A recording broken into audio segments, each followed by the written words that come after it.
Iowa caucuses are this next Monday evening, and I'm really interested to see how this discussion today informs and influences the Iowa caucus voters, those Democratic caucus goers. Will they be supporting Vice President Biden at this point? I'm Rick Scott, one of the jurors in the U.S. Senate. I'd like to thank the Democrats for badly botching this impeachment charade and for spending so much time in a cover-up for Joe Biden. The real story here is the corruption Joe Biden got away with. Vice President Biden threatened a foreign country and forced them to fire a prosecutor who was investigating a company paying his son $83,000 a month. Biden got away with it, and his son got paid. I'm Rick Scott, and I approve this message. All right, that was Iowa Republican Senator Joni Ernst on Monday. Shh, Joni. Don't say it out loud. Followed by a new campaign ad by Republican Senator Rick Scott of Florida. Yesterday, the former vice president responded. Joni comes out and says that, quote, Iowa caucuses are this next Monday. The Iowa caucuses are this next Monday. And I'm really interested how this discussion today, meaning discussion about me on the floor of the Senate, how this discussion today informs and influences Iowa caucus goers. Will they be supporting Vice President Biden at this point? Kind of subtle, huh? Kind of subtle.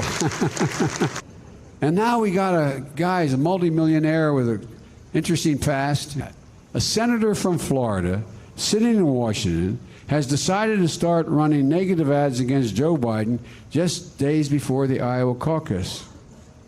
What do you think that's about? Look, it's simple. They're smearing me to try to stop me, and they know if I'm the nominee, I'm going to beat Donald Trump like a drum. So, folks,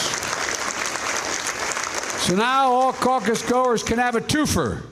One, you can not only ruin Donald Trump's night if I win the caucus, you can ruin Joni Ernst's night as well.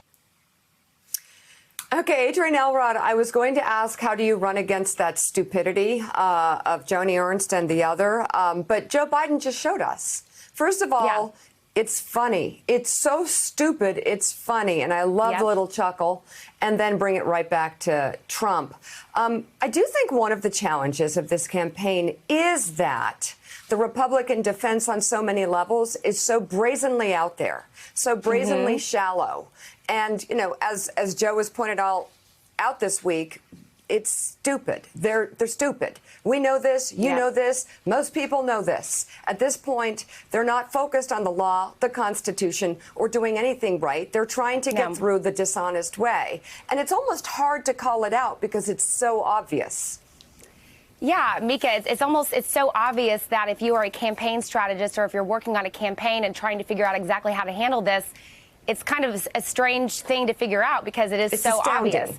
It's astounding. But, you know, look, you also have to keep in mind, which we talked about many times on this show, is that over 50% of Americans still want Donald Trump removed, impeached, and removed from office.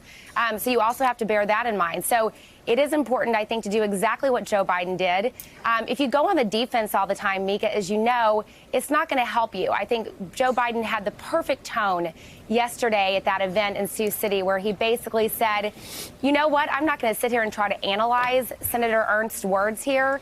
I'm going to read them verbatim and tell you what she said, and you can be the judge of that. That's the perfect way to handle a situation like this. Thanks for checking out MSNBC on YouTube, and make sure you subscribe to stay up to date on the day's biggest stories. And you can click on any of the videos around us to watch more from Morning Joe and MSNBC. Thanks so much for watching.